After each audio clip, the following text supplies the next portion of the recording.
आज की क्लास में क्या करेंगे हम। मैं कुछ ट्रांजैक्शंस शेयर करूंगा आप लोगों के साथ। पहली ट्रांजैक्शन लिख दी मैंने, purchase goods for cash. Sir पहले ये बताओ ट्रांजैक्शन का मीनिंग क्या होता है।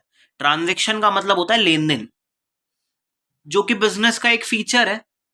बाइंग सेलिंग ये सब ट्रांजैक्शन मतलब लेन देन जो चलता है। तो मैंने यहां लिख दिया परचेज गुड्स फॉर कैश। तुम लोगों को क्या करना है, मैं आज की क्लास में आप लोगों को ट्रांजैक्शंस दूंगा। तुम लोगों को मैंने कहा था कम से कम एक ट्रांजैक्शन मिनिमम 2 अकाउंट्स पे इंपैक्ट डाल देती है। तो तुम लोगों को बस वो 2 अकाउंट्स बताने हैं कि सर इसमें अकाउंट्स कौन कौन से इन्वॉल्व हो रहे हैं, किन 2 अकाउंट्स पे फर्क पड़ रहा है, बस इतना बताना है। एक बात और, मिनिमम 2 अकाउंट पे फर्क पड़ता है, 3 भी हो सकते हैं, 4 भी हो सकते हैं, पर मिनिमम 2।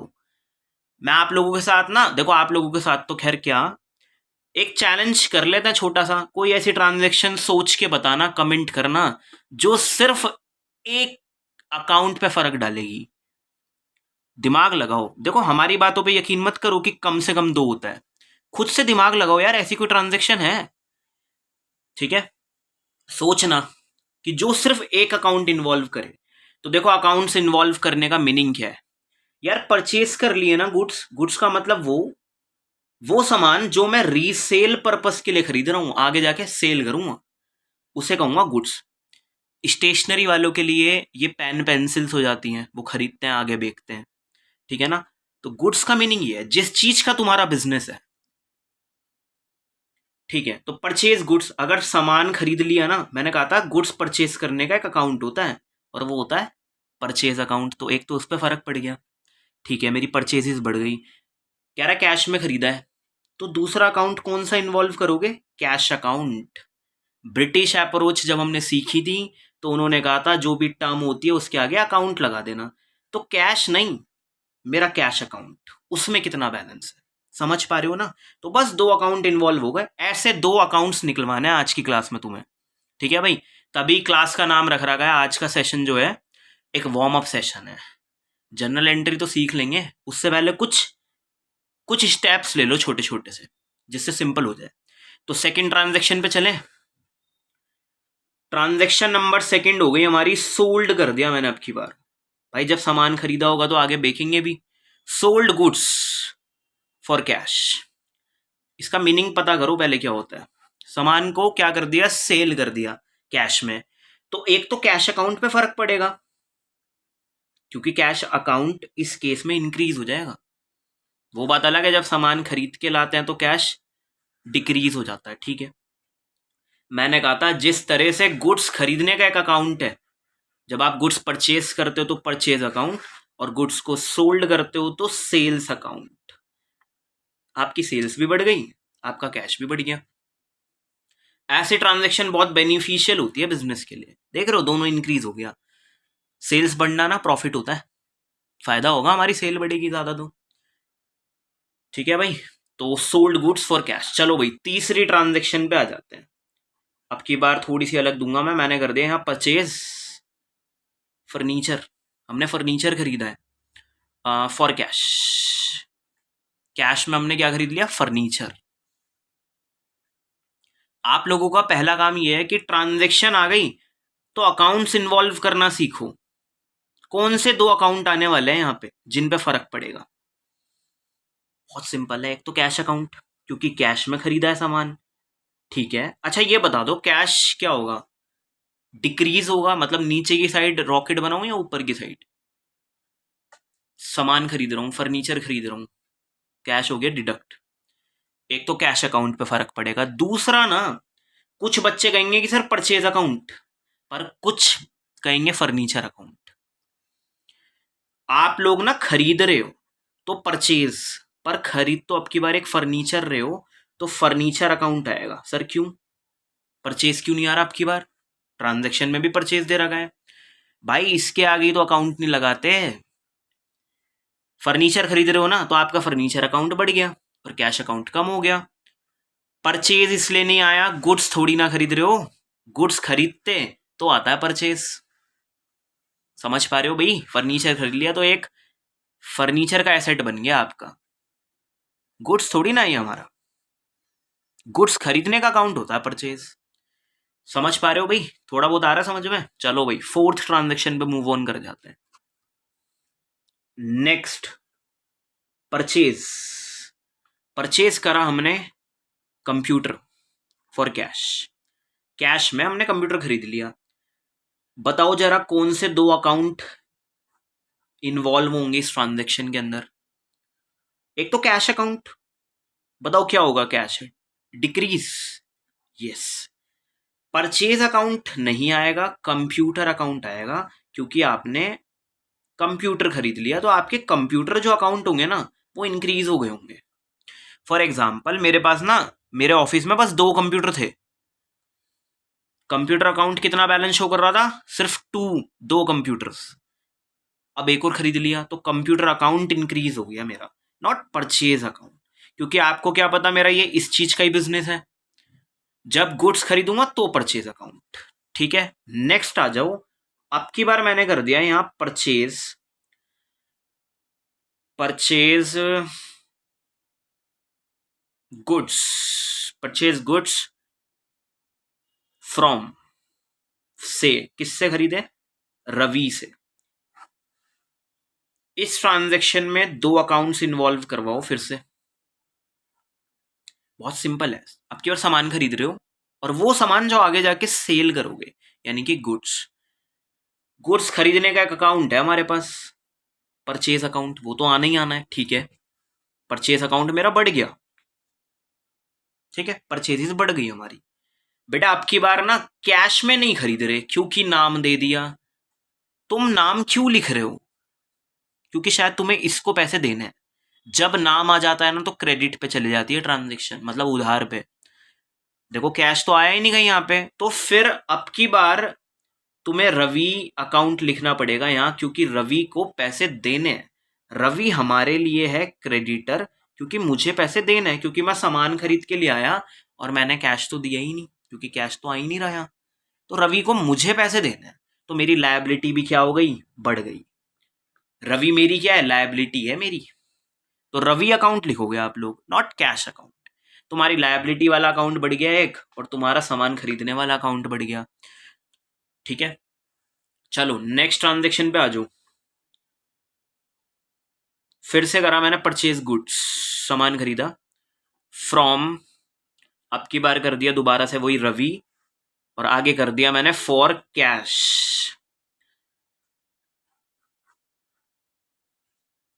एक तो फैक्ट है सामान खरीदा है ना, एक अकाउंट क्या बनाओगे? Purchases account. सामान खरीदने का एक अकाउंट है हम पे, परचेज अकाउंट, ठीक है। बेटा अब की बार ना नाम भी दे दिया और साथ में कैश भी दे दिया, तो दिमाग लगाओ, क्या कैश में खरीदा है या क्रेडिट में खरीदा है? यार कैश दे दिया ना तो कैश में खरीदा है, फॉर कैश। सर नाम भी तो दे दिया। बेटा जिससे मैं खरीद रहा हूं उसे तो कैश दे के आया हूं, पर हाँ उसका नाम भी लिख रहा हूं कि भाई खरीदा किससे। तो यार इस केस में ना नेम जो है उसे इग्नोर कर देना आप लोग। जब बता रहा है यहाँ पे कि परचेज गुड्स फ्रॉम रवि, एक पर्सन था रवि, उससे खरीदा है फॉर कैश, डील तो कैश में हुई है। अल्टीमेटली तुम्हें नाम से क्या लेना देना, तुम्हारा तो कैश कम हुआ होगा और तुम्हारी परचेजेस बढ़ गई होगी। हाँ ये ट्रांजेक्शन जो हमने करी है वो किससे खरीदे हैं भाई? सामान रवि से। सर नाम क्यों दे रखा है इसने? भाई जिससे मैं सामान खरीदना चाह रहा हूँ या खरीद रहा हूँ, या जिससे हम लोग डील करते हैं, तो क्या मैं नाम नहीं लिख सकता कि हमने ये सामान रवि से लिखा लिया था? पर पहली वाली ट्रांजैक्शन में कैश नहीं था, इसलिए कैश नहीं लिखा, ठीक है। एक इंपॉर्टेंट नोट ये है, अगर कैश बोलता है तो ट्रांजैक्शन तो कैश में है ही, क्योंकि कैश बोल रहा है, कैश का मतलब फॉर कैश दे रहा है। अगर वो डायरेक्ट बोल देता है कि क्रेडिट पे, तो क्रेडिट है ही, या फिर सिर्फ नेम देता है, सिर्फ नेम, तो फिर हमारी ट्रांजैक्शन किस पे चली गई? क्रेडिट पे। और अगर कैश भी दे दे और साथ में नेम भी दे दे, बताओ अब क्या आएगा? कैश आएगा। ट्रांजैक्शन तो कैश में हुई है, बस नाम दे रहा है साथ में, ठीक है। मैं आप लोगों से कह रहा हूं नेम भी दे देगा और कह देगा कि ऑन क्रेडिट, मतलब उधार में खरीदा है सामान। अब किस कैटेगरी में जाएगा ये? नाम भी दे दिया, क्रेडिट भी बता दिया, बहुत सिंपल है। सर क्रेडिट में जाएगा, कैश तो दिया ही नहीं ना, तो कैश गया ही नहीं होगा। तो ये मेरी तरफ से ना एक छोटा सा इंपॉर्टेंट नोट है, अगर आपको ठीक लगे तो आप नोट डाउन कर सकते हो। कैश कह रहा है तो कैश की है ट्रांजेक्शन, नेम दे रहा है तो क्रेडिट की है, पर नेम के साथ कैश दे दिया फिर से कैश की बन गई, और क्रेडिट और नेम दे रहा है तो क्रेडिट ही है। ठीक है भाई, चलो next. Next transaction,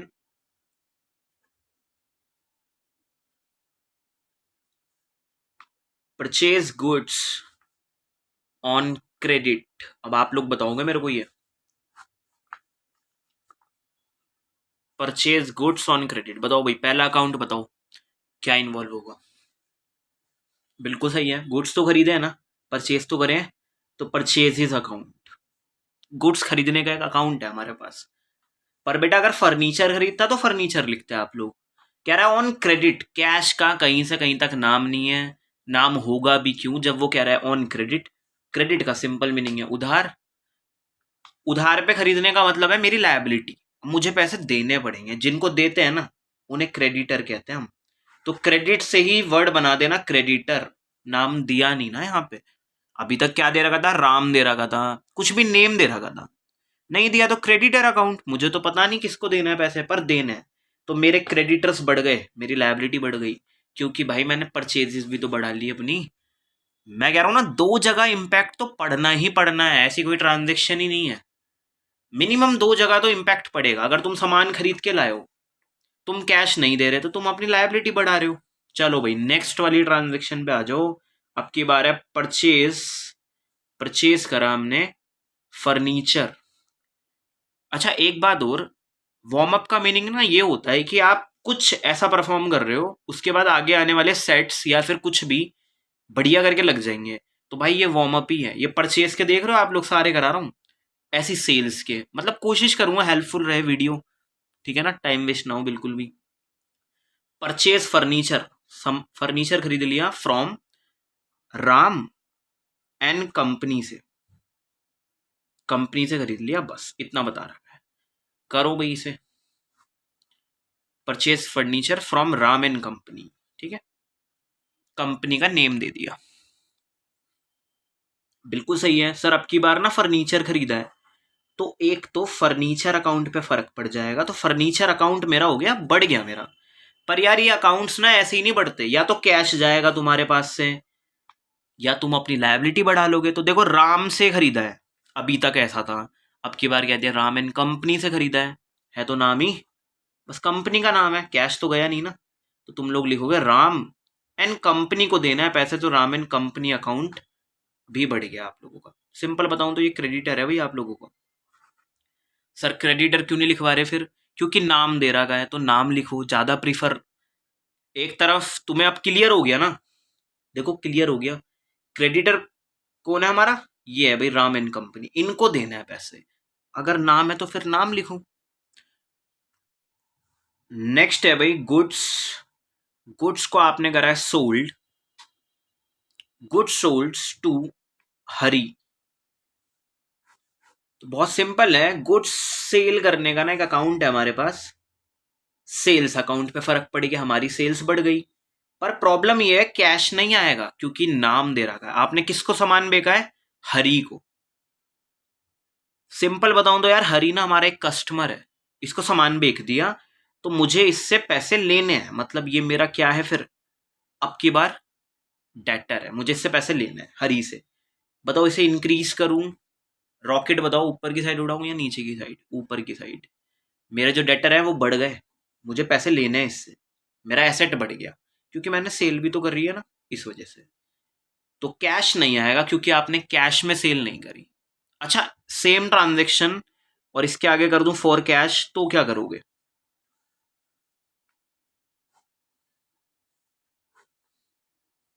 same transaction, goods sold कर दिए to Hari, but for cash, cash में करिए करें, ठीक है सही कह रहे हो। एक तो सेल्स तो हुई है, तो सेल्स अकाउंट, कैश में करिए, हरी से कोई मतलब नहीं है अब हमें, कैश आ गया होगा तो कैश को बढ़ा लो, फिर सेल्स भी बढ़ा लो।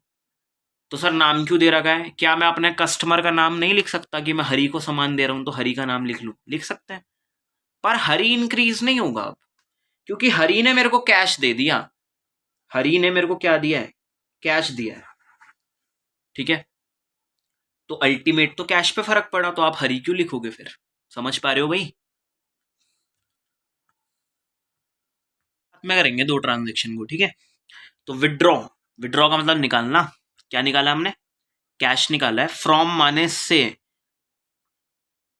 किससे निकाला है? बैंक से, ठीक है यार। मतलब सिंपल बताऊं तो बैंक ना कन्वर्ट हो गया, बैंक बैलेंस कन्वर्ट हो गया कैश, कैश बैलेंस में, ठीक है। तो तुम लोग यार बहुत समझदार हो, एक अकाउंट तो बनेगा कैश अकाउंट, और दूसरे बताओ किस पे फर्क पड़ा, फ्रॉम अकाउंट पे या विड्रॉ अकाउंट पे? कैश निकाल लिया होगा ना अगर बैंक से, तो दूसरा फर्क पड़ेगा बैंक अकाउंट पे। तो अब तुम लोगों को यार एरो और लगवाना है, बताओ कैश बढ़ेगा, ऊपर की साइड जाएगा ये रॉकेट, यस। कैश अकाउंट बढ़ गया पर बैंक अकाउंट डिडक्ट हो जाएगा यार, ठीक है। अगर कैश निकाल लोगे अपने बैंक अकाउंट से तो एक कन्वर्जन एंट्री पास करा देते हैं हम लोग, कैश अकाउंट डेबिट, वो हम बाद में करेंगे यार, मुंह से निकल गया, ठीक है। चलो नेक्स्ट पे आ जाओ। अब की बार डिपॉजिट कर रहे हैं हम लोग कैश, कहां पर जमा कर रहे हैं? बैंक में।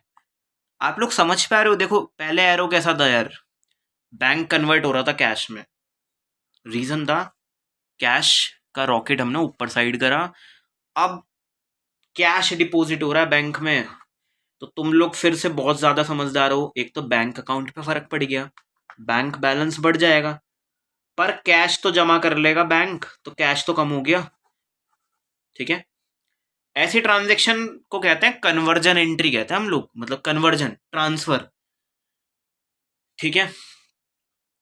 और एक बात और, ऐसी ट्रांजेक्शन कुछ फर्क नहीं डालती आपके एसेट्स पे, क्योंकि यार बैंक बैलेंस में 1 लाख रुपए रख लो या कैश रख लो, मतलब कन्वर्ट ही तो हुआ है तो पैसे 1 लाख रुपीज ही, ठीक है भाई।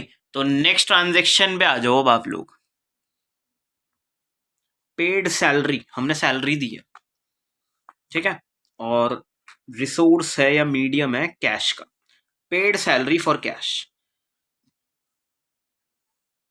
सही कह रहे हो, एक तो कैश अकाउंट पे फर्क पड़ जाएगा, कैश हमारा कम हो जाएगा, दूसरा हमारा एक्सपेंस, जिस एक्सपेंस का नाम चलेगा सैलरी अकाउंट, क्योंकि आपके सैलरी अकाउंट्स बढ़ गए मतलब आपका एक्सपेंस अकाउंट बढ़ गया, हमारे खर्चे बढ़ रहे हैं और हमारा कैश डिडक्ट हो गया।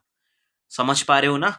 ठीक है। अगर मैं सेम कुछ ऐसे बोल दूं कि पेड रेंट, कि हमने ना रेंट पे करा है, बेटा अगर कुछ नहीं बताता ना क्वेश्चन में तो यानी कि कैश में करा होगा, क्योंकि बड़ी कॉमन सी बात है, ठीक है। कुछ नहीं बताया तो कैश में हुई होगी ये ट्रांजेक्शन। तो एक तो रेंट अकाउंट आएगा भाई, रेंट अकाउंट क्यों आ रहा है? एक्सपेंस का अकाउंट दे दिया अलग से रेंट अकाउंट, सैलरी भी एक एक्सपेंस था उसका सैलरी अकाउंट दे दिया। दूसरा चलेगा यहाँ पे कैश अकाउंट, क्योंकि आपका कैश डिडक्ट हो गया होगा। ऐसी ट्रांजेक्शन नेगेटिव सिंबल होती है कंपनी के लिए, क्योंकि देखो कैश भी डिडक्ट और आपका खर्चा भी बढ़ रहा है, ठीक है। कैश भी कम और आपका खर्चा बढ़ रहा है फिर से सैलरी पर। देखो एक बहुत समझने वाली बात यह है यार, सैलरी ठीक है खर्चा है, पर जिसे दे रहे हो यार उसका तो घर चल रहा है, और भाई नहीं है अपनी प्रॉपर्टी तो कोई बात नहीं, बहुत लोग हैं अच्छी खासी कमाई करते हैं, अच्छा खासा रेंट भी निकाल लेते हैं, ठीक है ना। तो आप प्लीज ये मत समझना कि यार ये नुकसान है, हो सकता है ये नुकसान ही फायदा करा रहा हो बिजनेस को, ठीक है। अपनी प्रॉपर्टी नहीं होगी फिर तो बंदा स्टार्ट ही नहीं कर पाएगा। तो रेंट एक ऐसा नहीं कि बेकार ऑप्शन है।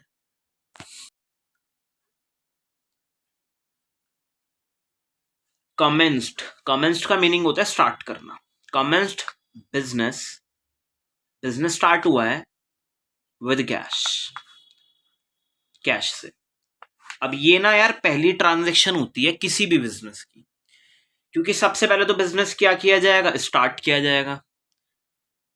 तो देखो बिजनेस स्टार्ट हो गया ना, अब यहाँ पे हम लोग कंफ्यूज हो जाते हैं, बहुत बच्चे कंफ्यूज होते हैं यार यहाँ पे, कॉमन्स अकाउंट या बिजनेस अकाउंट बना देते हैं। नहीं देखो कैश आ गया बिजनेस में, बस पहले ये समझो, तो कैश अकाउंट आएगा जो कि बढ़ जाएगा।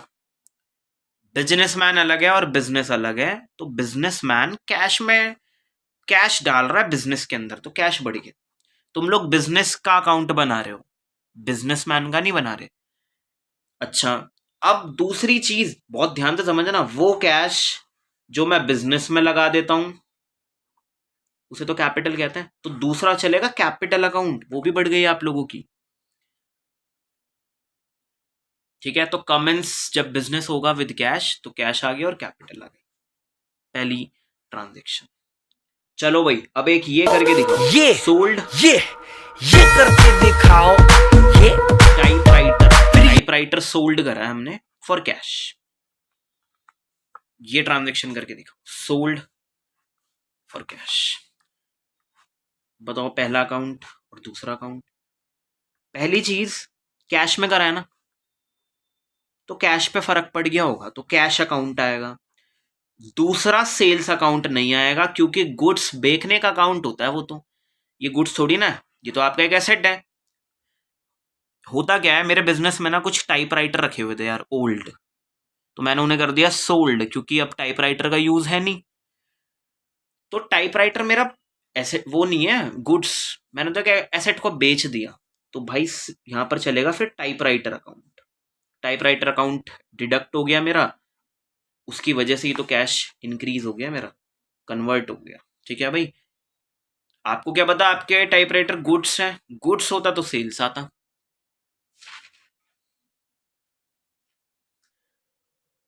विड्रॉ गुड्स, गुड्स निकाल लिए फ्रॉम बिजनेस, बिजनेस से निकाल लिए, और कहां ले गए आप उसे, या किस चीज के लिए यूज कर रहे हो अपने बिजनेस को, फॉर पर्सनल यूज। यार आपकी पर्सनल लाइफ अलग है, प्रोफेशनल लाइफ अलग है। बिजनेस के गुड्स सेल करने के लिए थे, वहां से पैसे आते, नहीं भी आते, कैश में नहीं होता तो डेटर बनता, इन फ्यूचर पेमेंट होती। पर अब तुम लेके जा रहे हो अपने घर पे, मेरा समोसों का बिजनेस है, मान लो ऐसा, ठीक है, तो मेरे लिए समोसे क्या होगा, मेरे गुड्स, घर पे रिश्तेदार आ जाते हैं तो वहीं पे मैं ले जाता हूँ। तो यार पता क्या हो रहा है, गुड्स तो खत्म होते जा रहे हैं और सेल भी नहीं हो रही, बिजनेस से जा रहे हैं, कोई कैश भी नहीं आ रहा। ऐसी ट्रांजेक्शन ना लॉस होती हैं, और इसे हम लोग पता क्या कहते हैं, जो आप कर रहे हो ये ड्रॉ जो कर रहे हो, इसे कहते हैं ड्रॉइंग्स अकाउंट, मतलब ड्रॉइंग्स हो रही है ये। वो बात अलग है, ड्रॉइंग्स गुड्स में हो रही है, अब की बार कैश में नहीं हो रही। जरूरी नहीं होता कैश ही निकालो बिजनेस से, कभी कभी आप अपना सामान यूज कर ले तो अपने लिए, अपनी लाइफ के लिए, जिससे बिजनेस का कोई बेनिफिट नहीं होता। ठीक है, तो ड्रॉइंग्स अकाउंट चलेगा एक, और दूसरा पता क्या आएगा यहाँ पे, दिमाग लगाओ भी क्या आएगा। गुड्स, देखो बिजनेस अकाउंट तो आएगा नहीं, फ्रॉम अकाउंट बनता नहीं, विड्रॉ का बना दिया ड्रॉइंग्स अकाउंट, इसे भी हटाओ, फॉर पर्सनल यूज ये सब ड्रॉइंग्स कन्वर्ट कर दिया। यार ये जो गुड्स खरीद के लाया था ना, वो अकाउंट कम हो गया, यानी कि परचेज अकाउंट। तो परचेजेज अकाउंट मेरा कम हो गया, क्योंकि मेरी ड्रॉइंग्स बढ़ गई। अब एक छोटा सा पॉइंट, सर यहाँ सेल्स क्यों नहीं आ रहा, क्योंकि यार सेल हो ही नहीं रही। जिस तरह से परचेज आता है गुड्स खरीदने के लिए, उसी तरह से सेल्स आता है, तो सेल्स तो हो ही नहीं रही, तो सामान खरीदा हुआ जो है वो तुम्हारा हो गया कम। तो इसे कहते हैं ड्रॉइंग्स अकाउंट और परचेज अकाउंट। ठीक है भाई, एंट्री कंप्लीट। चलो भाई, नेक्स्ट ट्रांजेक्शन बहुत ही मजेदार सी, परचेज। देखो अब की बार क्या खरीदेंगे हम, परचेज होर्स। हमने एक होर्स खरीद लिया फॉर बिजनेस। सर ठीक तो है ना, आपका दिमाग सब कुछ सही है ना भाई, बिल्कुल सब सही है। तो बिजनेस के लिए यार होर्स खरीद लिया अगर आपने, तो आप क्या करोगे, और कैश में खरीदा है, ठीक है, तो कैश अकाउंट हो जाएगा हमारा डिडक्ट। दूसरा जो अकाउंट आएगा वो होर्स अकाउंट नहीं आएगा, परचेजेस अकाउंट आएगा सर फिर नहीं, क्योंकि गुड्स नहीं है ये। पहली बात तो यार आपके मन में आ रहा होगा, सर हम बिजनेस के लिए होर्स खरीदेंगे ही क्यों। हो सकता है, हो सकता है आपका ट्रांसपोर्टेशन टाइप सा कुछ काम हो, या मैं कह रहा हूं यार एक्वेरियम खरीद लिया, इसे हटा दो, एक्वेरियम खरीद लिया। एक्वेरियम क्यों खरीदेंगे हम, अपने ऑफिस के लिए, फॉर पॉजिटिविटी, ऐसा कहते हैं ना। तो अब क्या करूं, एक्वेरियम अकाउंट डेबिट नहीं। जब आप कुछ एनिमल खरीद लेते हो जो लिविंग थिंग्स होते हैं, मतलब सिंपल बताऊं तो यार, किसी की ना, मेरे सर ने मेरे को ऐसे बताया था, किसी की आप जान खरीद लेते हो अगर, कुछ अमाउंट पे करके। तो वहां पे एक अकाउंट चलता है लाइव स्टॉक अकाउंट। जब आप कोई एनिमल खरीद लोगे बिजनेस के लिए, उसे कहते हैं लाइव स्टॉक अकाउंट। और एक बहुत डीप की बात बताऊं, पहले बताओ यहां तक क्लियर है ना? भाई मेरे सर ने मेरे को ये भी सिखा रखा है, कोई एम्प्लॉय को अगर तुमने खरीद लिया है, उसकी लाइफ खरीद लिया आपने, बस उसे खाने पीने को देते हो, एक ही बार में खरीद लिया उसे पूरे को, तो भाई फिर वो भी ऐसे एम्प्लॉयज भी लाइव स्टॉक में जाते हैं। सोचो कितनी गहरी बात है। समझ पा रहे हो ना? किसी को मतलब खरीद लिया आपने, किसी पर्सन को, तो वहां पे भी लाइव स्टॉक चलता है। मतलब स्टॉक, वो स्टॉक जो तुम्हारा लिविंग थिंग है, लाइव है, जीवित है ना भाई? तो एनिमल्स का अकाउंट है ये हमारा, वैसे बेसिकली देखें तो हम लोग। अच्छा ये बता दो, अगर purchase horse for personal use, अब क्या करोगे? कमेंट सेक्शन में बता देना, ठीक है भाई? आज की क्लास में इतना ही। Thank you so much.